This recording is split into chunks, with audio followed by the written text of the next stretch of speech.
tentou várias abordagens para ajudar no desenvolvimento da fala de crianças com TEA e nada adiantou? Você está cansado aí de usar material que não traz resultado? Então se prepare para descobrir agora estratégias que realmente funcionam.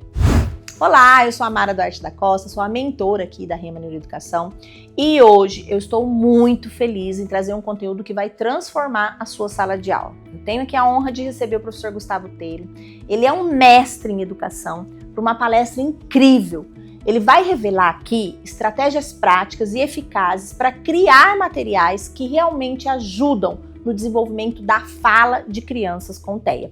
E essas técnicas são comprovadas e podem fazer toda a diferença no aprendizado das suas crianças. Mas primeiro, não se esqueça de se inscrever no canal, ativar o sininho para não perder nenhum conteúdo valioso como esse, tá bom? Professor Gustavo, a sala é toda sua.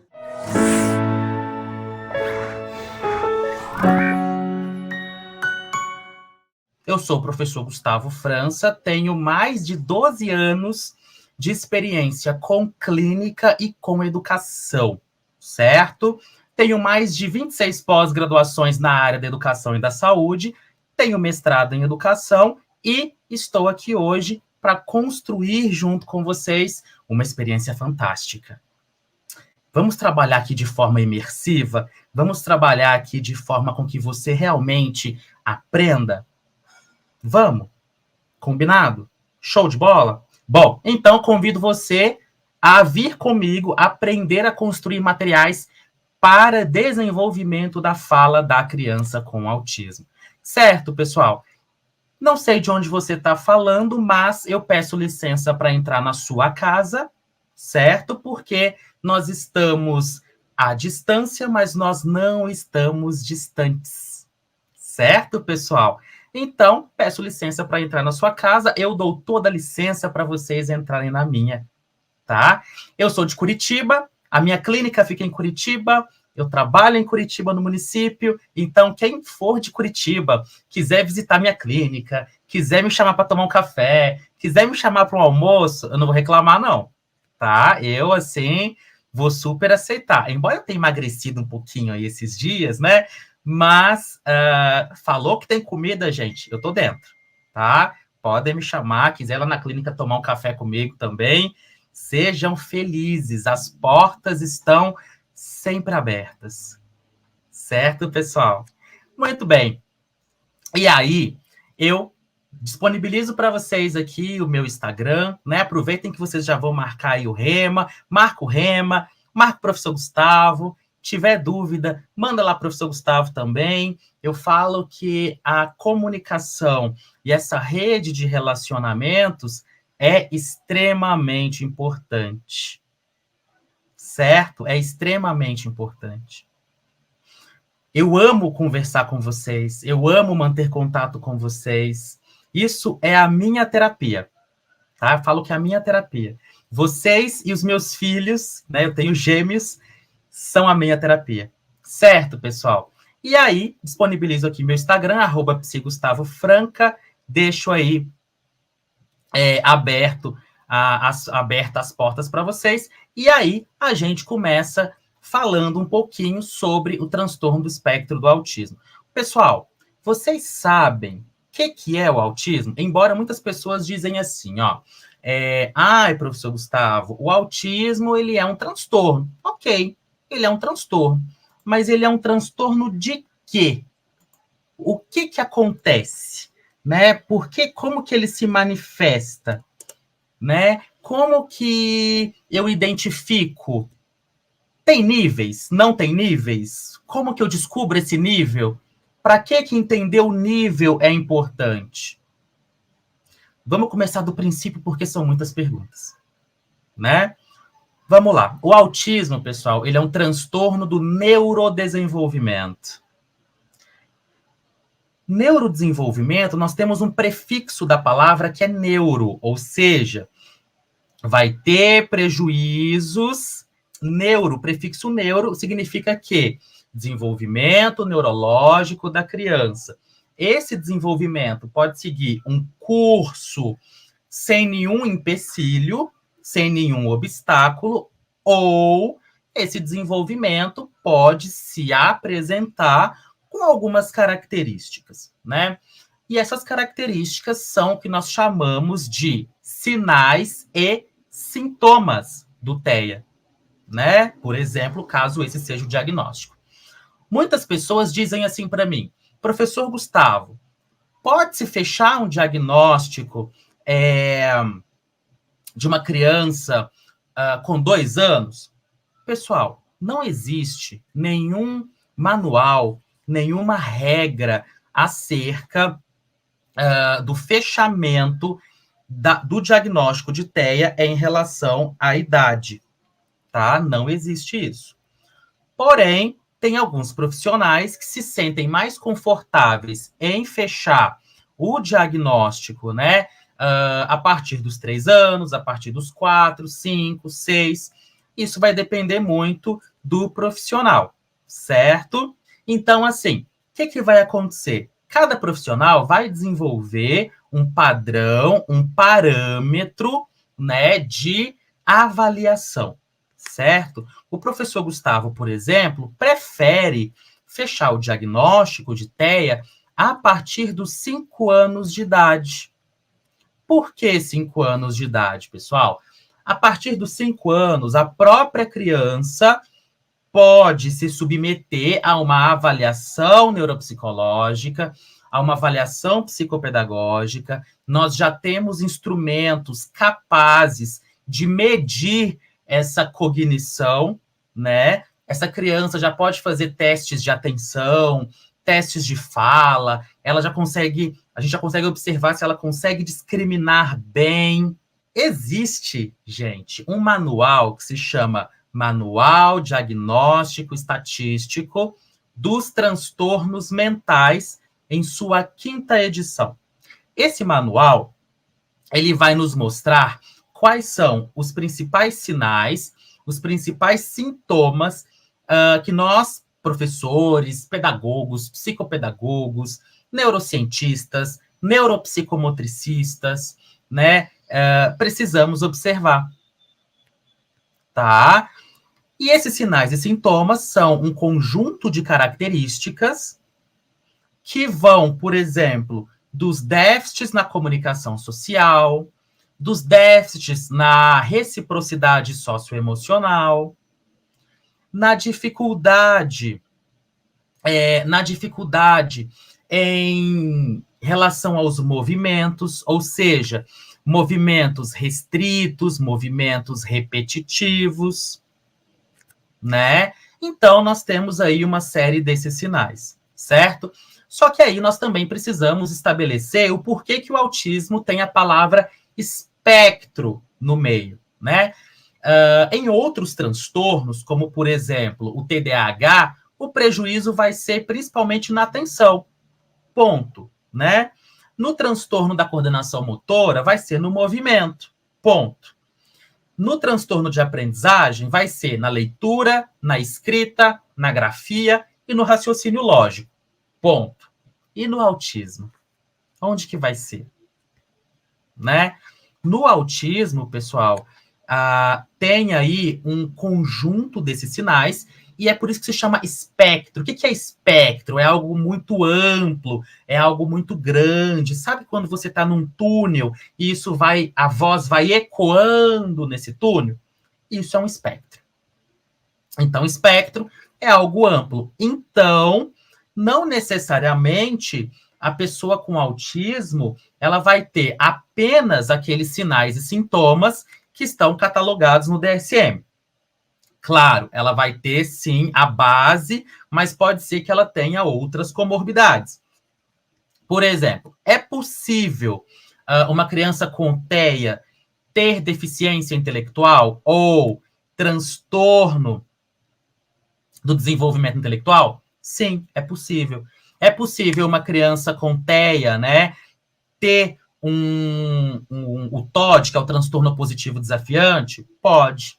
É possível uma criança com TEA ter um transtorno de fala? Pode sim. Todos esses diagnósticos adjacentes, né, eles vêm como comorbidade. O que é a comorbidade? são diagnósticos paralelos ao diagnóstico principal, certo? É possível uma criança com TEA ter altas habilidades e superdotação? Sim, é totalmente possível, certo? Por isso que nós chamamos de espectro, porque a sintomática é muito grande. Beleza, pessoal? Nós temos que entender também que é um transtorno que vai afetar, em muitos casos, né? Quase aí que 90% dos casos, o desenvolvimento da linguagem. Vale aqui uma outra menção, tá? Tem crianças que se desenvolvem, vai se desenvolvendo bem ali, começa a falar com 1 ano, 2 anos, ganha o repertório linguístico, constrói ali 2, 3, 4, 5 frases de 2, 3, 4 palavras, e aí quando chega aos 4, 5 anos, regride o desenvolvimento da linguagem. Isso é possível? É possível, tá? E isso se dá não apenas pelo próprio contexto do transtorno, mas também em relação às intervenções e aos estímulos que nós oferecemos a essa criança, certo, pessoal? Por isso que a intervenção precoce, ela é, em muitos momentos, mais importante do que o próprio diagnóstico de TEA, certo? Então, assim, entrar com as intervenções é emergencial. Ai, professor Gustavo, meu filho fez avaliação psicopedagógica, fez avaliação neuropsicológica, passou pelo neuropsicomotricista, passou pelo TO, mas ainda não passou pelo neuropediatra para fechar o laudo. Todos esses profissionais que eu disse anteriormente fizeram aí uma avaliação e todos apontaram para o TEA, mas eu ainda não consegui uma vaga com neuro. O que eu faço? Você não vai esperar o laudo, você vai continuar fazendo as intervenções. Tá? Professor, é seguro colocar uma criança que é suspeita de ser autista na escola aos 2 anos, mesmo sem saber se comunicar? Por exemplo, ter atraso de fala? Não é perigoso, tá?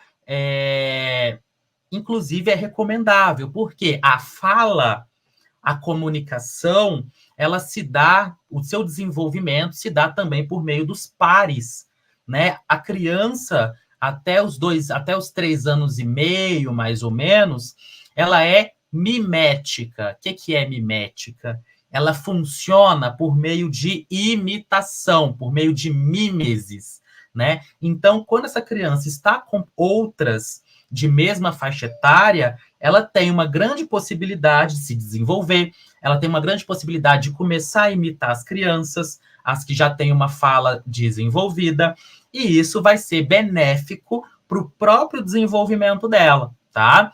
Tem muitas mãezinhas, paizinhos, tem muitas pedas, né, pedagogas, que falam assim, Gustavo, me diz uma coisa, eu tenho dúvida em relação à socialização da criança, né? Gente, deixa a criança brincar, deixa ela correr, deixa ela cair, né? Isso tudo é experiência que soma para o repertório dessa criança, certo?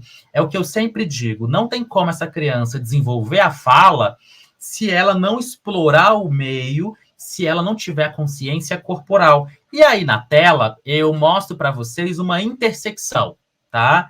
Entre o transtorno do espectro autista, vale aqui uma outra menção. O transtorno, pessoal, a nomenclatura pelos novos manuais é transtorno do espectro do autismo, tá? E não transtorno do espectro autista, tá?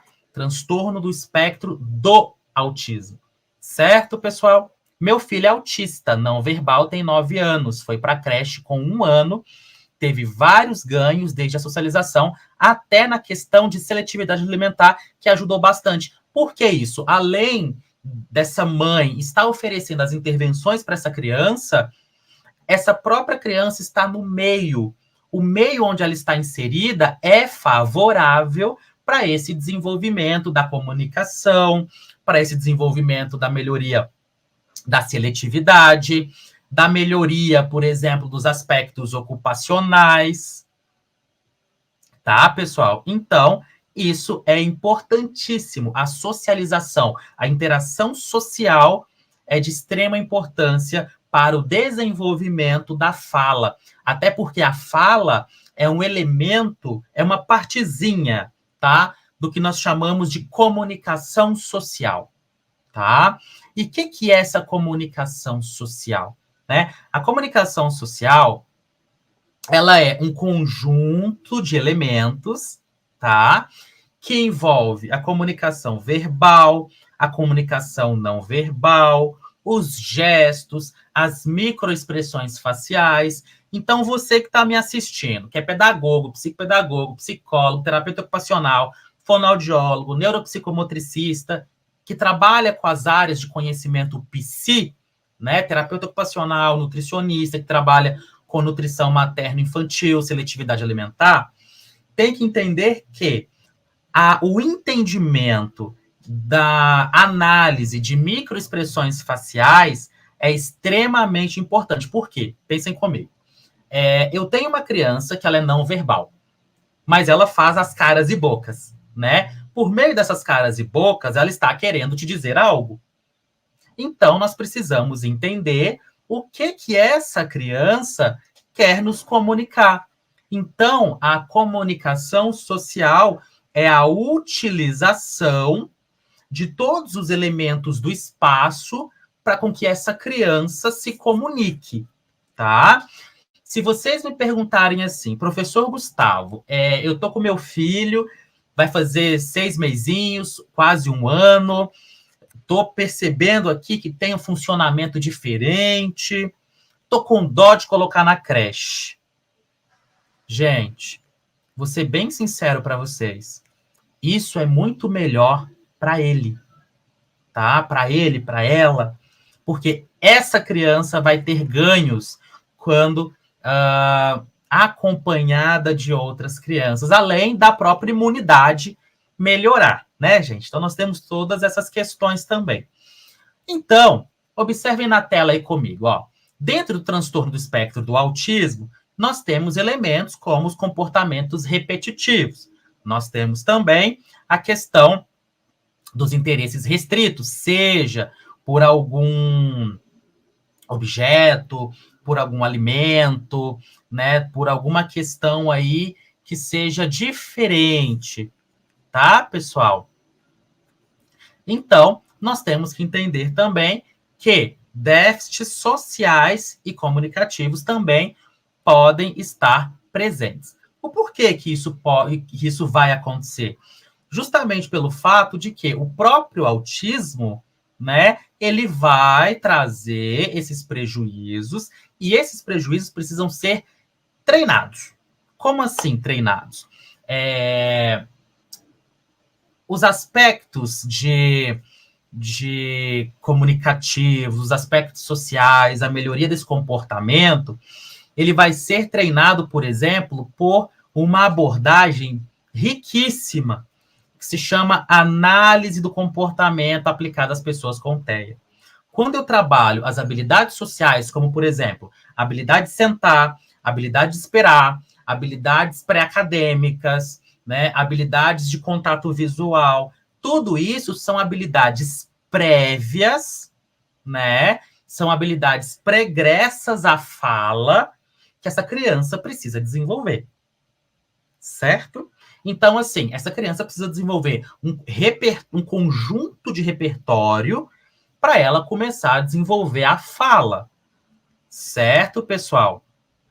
Então, a gente precisa ter essas noções também. Não é querer assim, vou intervir apenas na fala. Não adianta, tá? Não adianta. Tem que intervir nos aspectos ocupacionais, nos aspectos nutricionais, nos aspectos psicológicos, nas habilidades de prontidão, na comunicação receptiva, no contato visual, né? Tudo isso precisa ser trabalhado antes de esperar que a criança fale, né? Principalmente quando nós estamos falando sobre TEA, que é um assunto muito vasto, é um assunto muito complexo e que merece, assim, a nossa atenção aprofundadíssima. Tá, pessoal? Então, que nós vamos falar aqui ainda? Ó, mudando um pouquinho, como a gente diz na minha terra, embora eu esteja em Curitiba há 7 anos, eu sou do interior de Minas Gerais, vocês perceberam aí por causa do meu sotaque, né?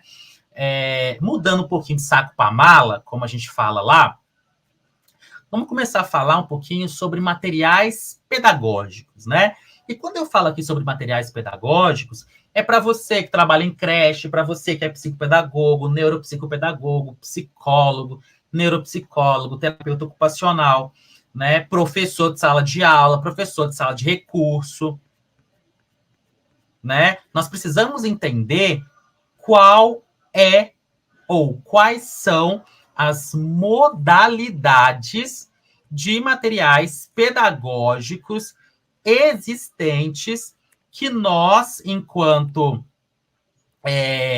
profissional, podemos lançar mão nos nossos atendimentos. Beleza? Combinado? Show de bola? Então, seguimos. Ó. Nós temos ali o material didático, nós temos os seus conceitos, eles se dividem em 2, tá, pessoal? Os produtos pedagógicos. Esses produtos pedagógicos, eles vão se basear, por exemplo, nos brinquedos educativos, né? Ou todo brinquedo que a criança, por meio da ludicidade, está aprendendo algo. Esses são os brinquedos pedagógicos, tá? O mais comum que a gente conhece é aquele de encaixe, né? Mas todo brinquedo que promove prazer para essa criança e que esse prazer é acompanhado de um objetivo pedagógico, psicopedagógico, ocupacional, é extremamente importante. Certo, pessoal? Nós temos também o seguinte, os jogos educativos, né? Os jogos, eles podem ser tanto jogos de cooperação, jogos de competição, jogos individuais, jogos coletivos, jogos de regras, jogos cantados. Como a gente está falando do desenvolvimento do repertório linguístico, eu preciso, por exemplo, trazer o elemento da comunicação, trazer o elemento da criação da necessidade de fala por parte dessa criança. Adianta a criança tá apontando, a criança quer água, daí a mãe, né, o pai, enfim, quem quer que seja, pega a água e dá na mão da criança sem minimamente falar assim, o que você quer? Aponta para mim. Primeiro vamos começar nesse tipo de comunicação gestual. Depois, quando a criança já começar a apontar o que ela deseja, a gente muda a pergunta. Agora você diz. Fala, água. Né? Começa a indagar. A criança ela precisa ser questionada. Ela precisa ter a necessidade dessa fala. Certo, pessoal? Muito bem. Temos ainda, gente, o seguinte. O material instrucional específico para educação, né? Nós temos o livro didático, só que quando eu falo para a TEA, eu estou falando, por exemplo, de livros de histórias ilustrados, aqueles livros cantados, né? Aqueles livros sensoriais, onde a criança pode apertar e emite um som, né? E tenho também o material impresso para educação à distância, que também é um tipo de material didático, mas que não cabe aqui no nosso contexto, tá? Muito bem. Vamos diminuir aqui. Opa. E nós temos a questão do tipo de suporte em relação ao material didático. Primeiro, nós temos o material didático impresso. O que é o material didático impresso? Aquela atividade que a gente imprime, né? O livro que a gente compra para o livro ilustrado, né? Como, por exemplo, eu vou arredar aqui um pouquinho para mostrar para vocês. Por exemplo, ó, quando eu falo sobre material impresso, posso falar sobre essas cartilhas, por exemplo, tá? É um material impresso. Ou eu mesmo posso montar uma atividade, imprimir, né? Esses são os tipos de materiais impressos. Tenho também os tipos de materiais audiovisuais. Esses materiais audiovisuais são aqueles que têm um suporte de áudio e vídeo, que, por sua vez, é um dos mais interessantes de utilizarmos quando estamos falando do desenvolvimento de fala ou da estimulação da fala, certo? Esse material audiovisual pode ser vídeo, pode ser música, pode ser uma música acompanhada de gestos de dança, de uma musicoterapia, uma música acompanhada de uma hidroterapia, né? N fatores que tenham esse elemento da comunicação, esse elemento, perdão, gente, esse elemento das estratégias que envolvem a comunicação social, certo? Muito bem. E nós temos os materiais que se enquadram nas novas tecnologias. Quais são esses materiais que se enquadram nas novas tecnologias? Todos aqueles criados por vocês, tá? A Kátia Valéria tá lá no consultório dela, na escola dela, ela criou um jogo. Pegou uns materiais e criou um jogo. Isso se enquadra em nova tecnologia, porque foi ela quem criou, tá?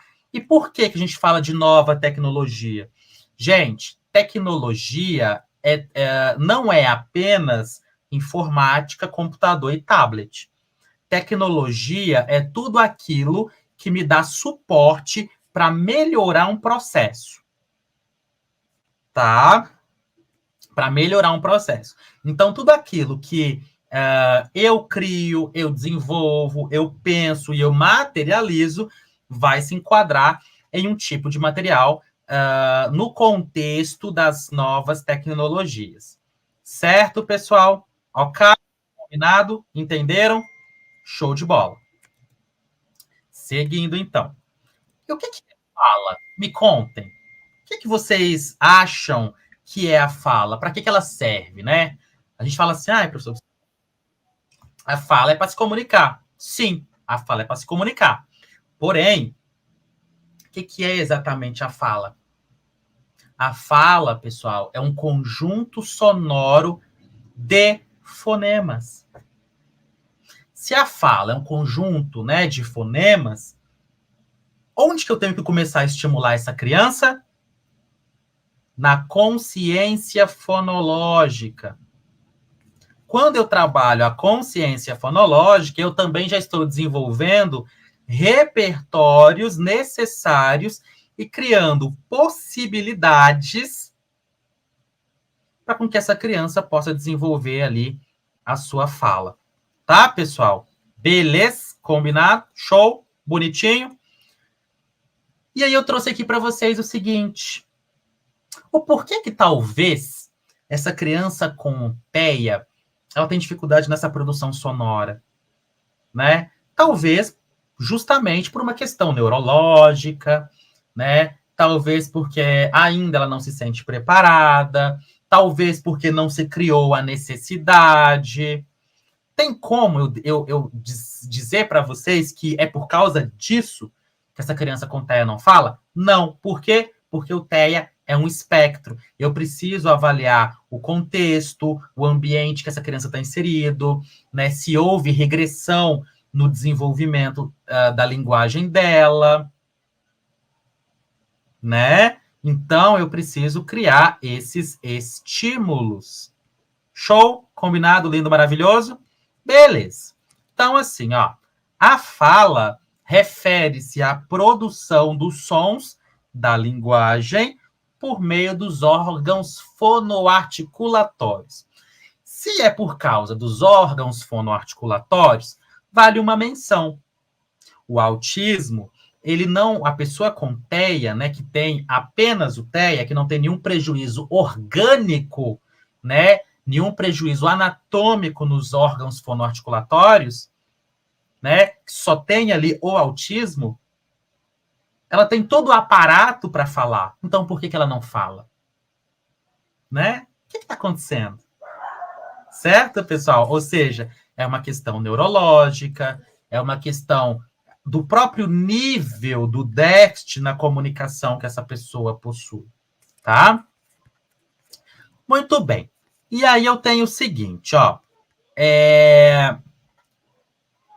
Quais são esses órgãos fonoarticulatórios? Boca, língua, palato, pregas vocais e outros. Sabe o que eu faço? Deixa eu contar para vocês uma coisa. Toda criança que chega para eu avaliar, a primeira coisa que eu faço é olhar na boquinha dela. Eu falo assim, ó, abre a boquinha pro tio lá em cima, assim, ó. Ah! E aí eu pego meu celular, ligo a câmera, tá? Ligo a câmera e coloco no céu da boca dela, assim, ó. Sabe para que eu faço isso? Para ver se essa criança não tem uma patologia que se chama fenda palatina. Ok, isso, a questão da fenda palatina, não sou eu, psicólogo, psicopedagogo, quem vou tratar. Eu sei disso. Porém, essa mãe, talvez, né, que a gente atende muita pessoa com dificuldade financeira, né, que juntou ali o dinheirinho para pagar uma consulta psicológica, psicopedagógica, então eu preciso cercar as múltiplas possibilidades.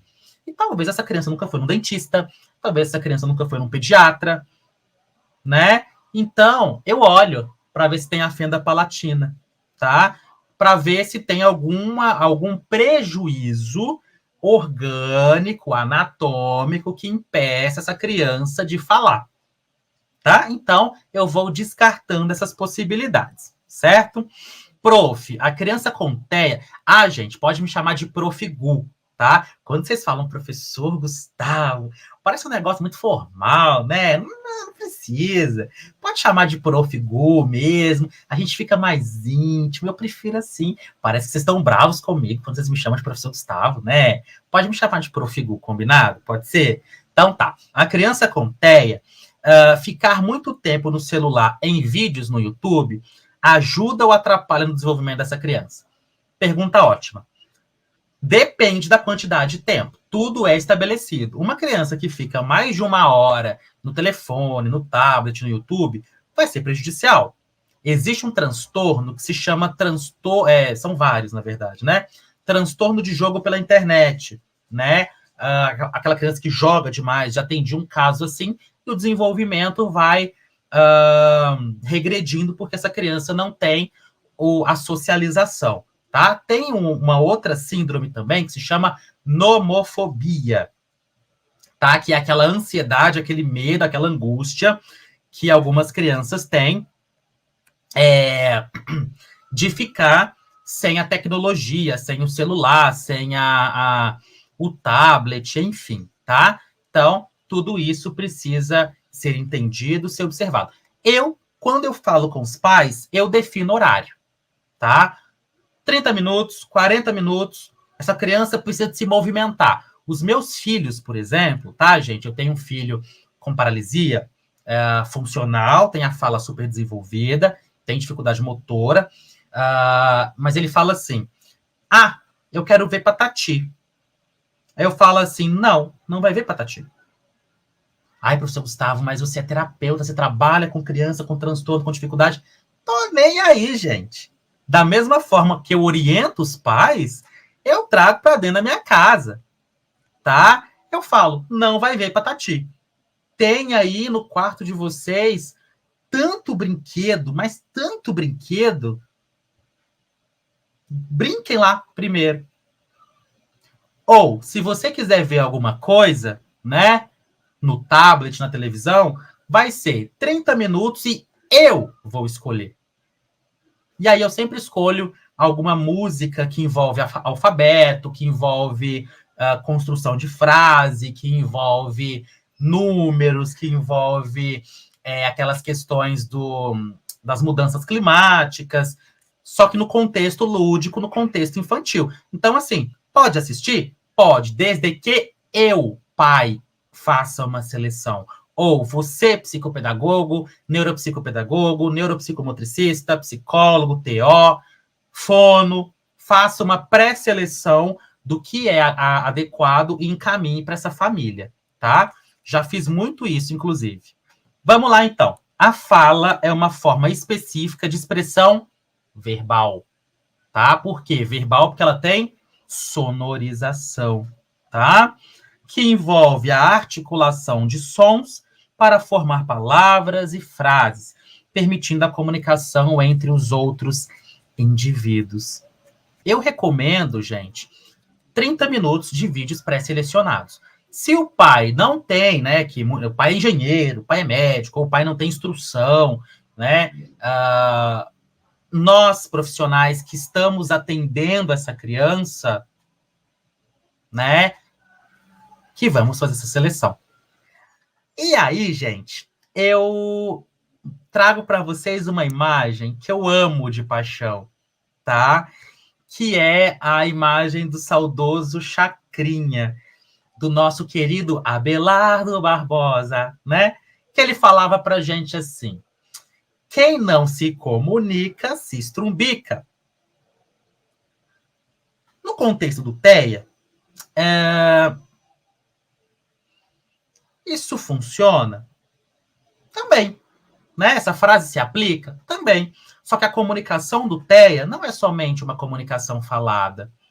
É uma comunicação gestual, é uma comunicação com pranchas alternativas, é uma comunicação escrita, né? Então, o nosso querido saudoso Abelardo Barbosa não estava de tudo errado. Quem não se comunica não estrumbica. Talvez a comunicação não pode ser oral, né? Mas é uma comunicação de outra forma, não é verdade? Então, assim, cabe a nós mostrarmos, treinarmos essa criança nas múltiplas formas existentes que estão disponíveis ali ao alcance dela para ela conseguir se comunicar de forma eficaz, tá? E aí o nosso querido Abelardo diz assim, ó, aliás, e aí nós temos o seguinte, a comunicação. A fala é a principal forma de comunicação verbal entre as pessoas, permite a transmissão de informações, ideias, sentimentos, necessidades. Através da fala, as pessoas podem expressar pensamentos complexos e compartilhar experiências. Nós temos outra questão, a socialização. A fala desempenha um papel central na socialização, ajudando a pessoa a se integrarem em grupos sociais. Através da linguagem, os indivíduos aprendem normas culturais, valores e comportamentos específicos da sua comunidade. Participação na sociedade. Temos aqui a participação efetiva na sociedade, muitas vezes requer habilidades verbais. A fala é essencial para as atividades como entrevistas de emprego, apresentações públicas, debates e outras interações sociais, tá? Temos ainda, como que eu posso estimular essa fala, né? Como que eu posso fazer com que essa criança tenha essas habilidades pregressas antes da fala desenvolvida? Comunicação visual, né? Muitas crianças com TEA são aprendizes visuais. A gente tem que utilizar imagens, vídeos, quadros de rotina, o tablet, jogos no tablet, jogos do celular. Gente, o celular e o tablet não são os vilões. Os vilões acaba que somos nós mesmos que não colocamos limite nessa utilização, tá? Prof. Gu, crianças com TOD podem desenvolver transtorno da fala ou alterações? O TOD sozinho não vai trazer esse transtorno, não vai trazer esse prejuízo, a não ser que essa criança tenha TOD e transtorno de fala, ou TOD, transtorno da comunicação social, tá? Ou TOD e transtorno da comunicação pragmática, ou até mesmo um TOD e um TEA juntos, tá? É possível e é super comum, tá bom? Temos ainda jogos de imitação. A imitação, lembra que eu falei com vocês que a criança ela é mimética? Então, se ela funciona por mimesis, significa que quando eu trabalho os jogos de imitação, eu estou estimulando isso, estou estimulando uma habilidade pregressa. Quando ela entende a questão da imitação, quem sabe não dá aqui, ó, uma virada de chave e ela começa também a imitar a fala. Seria lindo, maravilhoso, perfeito. Brinquedos interativos, né? são aqueles que emitem sons ou têm partes móveis. Sabe aqueles tecladinhos, né? Aqueles tecladinhos são maravilhosos, gente. Muito bons, tá? Temos a exploração sensorial, que são os brinquedos, que são os pisos táteis. Lá na clínica, eu tenho aquele piso tátil, aquele tapete sensorial para a criança se movimentar, né, para ela conseguir ter as experiências, os sentimentos, né, enfim. E como que eu vou desenvolver essas atividades, esses materiais? Primeiro, falar e apontar figuras que representam as palavras de uma frase. Aqui nós vamos trabalhar, nós vamos fazer a leitura, né? Vejam só, você só precisa de figuras que sejam correspondentes às palavras existentes na frase. Por exemplo, professor Gustavo bebeu água. Né? Eu preciso ter uma figura que represente cada palavra. Essas figuras vocês podem pegar na internet e eu vou dizer uma coisa para vocês, tá? Sugestão. Essas frases precisam ser modificadas com frequência. Se é uma criança que você tá na escola, né? Você não vai fazer essa atividade sempre. Mas se é uma criança que às vezes está no atendimento clínico, você vai ficar aí talvez um mês trabalhando esse tipo de tarefa. Então, né? Você vai precisar fazer esse material a mais, né? E uma recomendação do Profigu. Professor, pedagogo, psicopedagogo, terapeuta ocupacional que não tem plastificadora, tem que comprar. Porque senão a gente vai gastar horrores em impressão, tinta, essas coisas. Então, com a plastificadora, os materiais duram mais, a gente pode utilizar para outros pacientes também. Prof, como estimular uma criança com TEA não verbal? Todos esses elementos que nós estamos falando aqui são elementos que nós podemos utilizar para essa estimulação. A Aline, Profigu e a comunicação alternativa, riquíssima, riquíssima, principalmente aquela comunicação alternativa que envolve sons, tá? E aí, nessa atividade, vocês vão fazer a leitura vocal, tá? A leitura, né, da frase pausadamente, 2 a 3 vezes, ou até mais. Pessoal, se vocês têm dúvidas, se a criança está prestando atenção em você, vocês vão pegar a mãozinha dela aqui, ó, vai pegar a mãozinha da criança, vai levar no seu rosto, tá? Quando você levar a mãozinha da criança no seu rosto aqui, ela vai sentir a sua pele e isso vai fazer com que ela foque em você, tá? E aí você vai ler a frase e vai mandar ela selecionar as imagens que representam cada uma dessas palavrinhas, beleza? A dica, né? Construa as figuras recortando de revistas ou impresso, cola no EVA para ter mais uma durabilidade, ou tem pessoas que gostam, por exemplo, de fazer o impresso com imagens reais, ao invés de imagens em desenho, tá? E aí, pessoal, tem mais 3 minutinhos, dá para a gente falar dessa atividade também. Identificação de palavras em frases e comprimento. Lembra que eu falei com vocês que nós precisamos de trabalhar a estimulação da consciência fonológica? Então, eu também preciso mostrar para essa criança o realismo nominal. O que é o realismo nominal? Quando eu falo assim, ó, na minha terra tinha trem, né? A minha cidade natal, que chama Ipatinga, né? E Coronel Fabriciano, tinha trem. Passava um trem no meio da cidade. E eu pergunto para a criança assim, a palavra trem é uma palavra grande ou é uma palavra pequena? A criança, em alguns momentos, ela vai falar grande, mas não é. Né? É uma palavra pequena, ou seja, ela não está tendo um realismo nominal esperado para a faixa etária ali dela, né? Uma pergunta da Michele Rodrigues. Prof, a criança TEA não verbal vem com atraso cognitivo? Nem sempre, tá? Nem sempre. Atraso cognitivo, nós podemos falar quase de um transtorno do desenvolvimento intelectual. Não é regra, tá? Geralmente não acompanha, não, tá? E aí, pessoal, nós temos aqui, ó, Material, palavras impressas com EVA e plastificada, né? O que será feito? Será apresentada uma frase exposta através de palavras impressas separadamente, palavrinha por palavrinha, em uma mesa. Após isso, será lida a frase, apontando para cada palavra vocalizada. E aí a gente vai pelas tentativas. Repete comigo. O doce de chocolate estava muito gostoso. Repete comigo.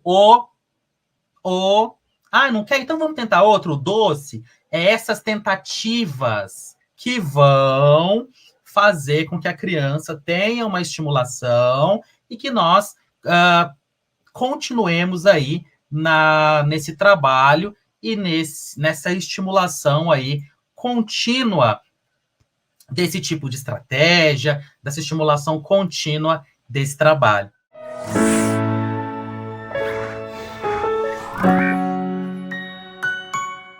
Obrigado por assistir até o final. E se você gostou desse vídeo, então não se esqueça de curtir e compartilhar com seus amigos. Isso ajuda muito a gente a disseminar o conhecimento para muito mais pessoas. E se ficou alguma dúvida ou sugestão, pode deixar aqui embaixo nos comentários que teremos o maior prazer em responder. Eu adoro quando vocês contam as histórias de vocês em sala de aula, porque isso enriquece muito a discussão. E aqui na Rema, o conhecimento não tem fim. Quer saber mais? Clique aqui no vídeo que está aparecendo na sua tela para aprender ainda mais. Até a próxima!